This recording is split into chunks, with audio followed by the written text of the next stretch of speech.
Serafino Obando. El grupo está conformado por María Fernanda Agualimpia, Liliana Hasblady Gómez y a nosotros nos correspondió el modelo psicobiológico de Eysenck. Hans Eysenck.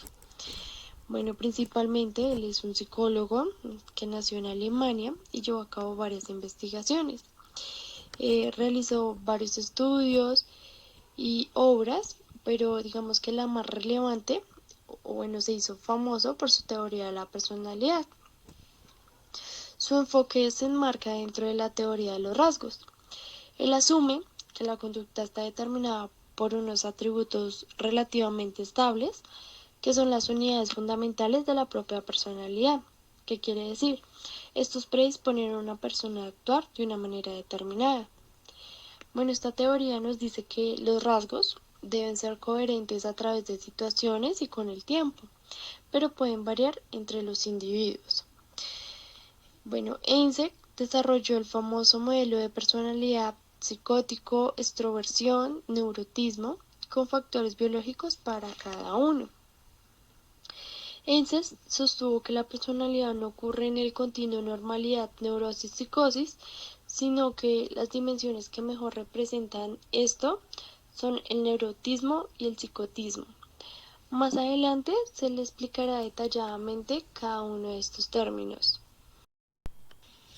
Bueno, Hans desarrolló una teoría basada en los resultados del análisis factorial de las respuestas de unos cuestionarios de personalidad.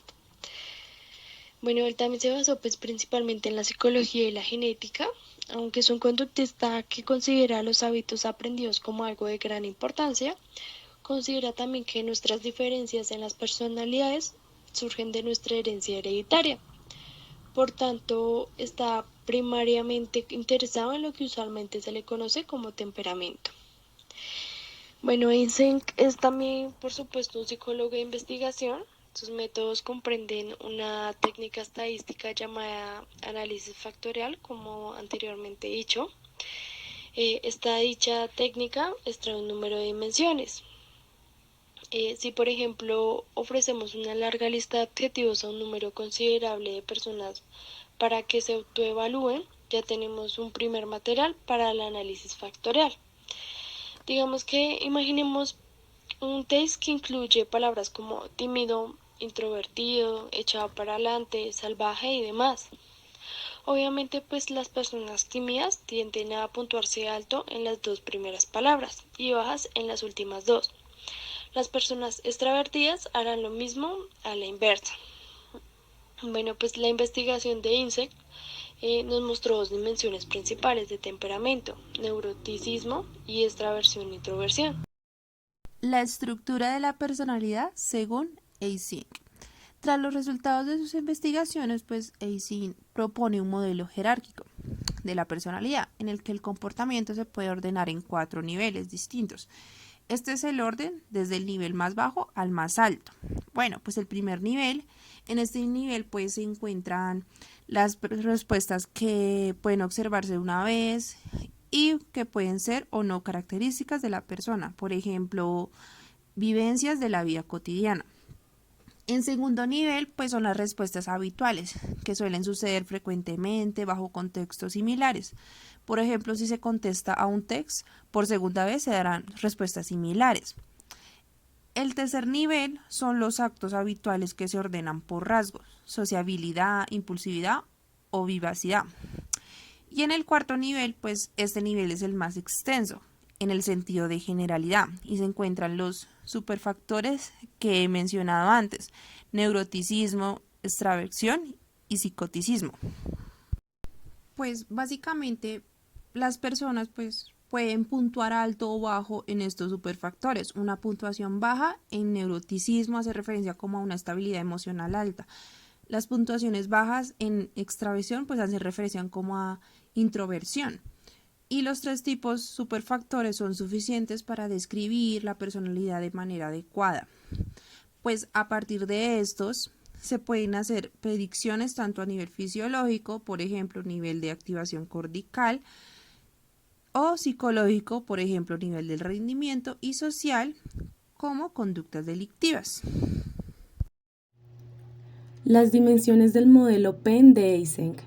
Según Eysenck, el neuroticismo, las personas con inestabilidad emocional muestran ansiedad, histeria y obsesión.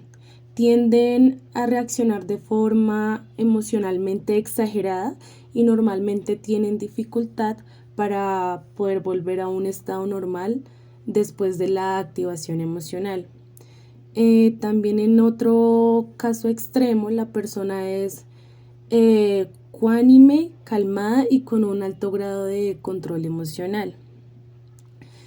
En cuanto a la extraversión, los extrovertidos se caracterizan por la sociabilidad, impulsividad, desinhibición, vitalidad, optimismo y agudeza de ingenio, mientras que los introvertidos son tranquilos, pasivos, poco sociables, atentos, reservados, reflexivos, entre otras cosas. Eisen piensa que la principal diferencia entre los extravertidos y los introvertidos se encuentra en el nivel de excitación cortical.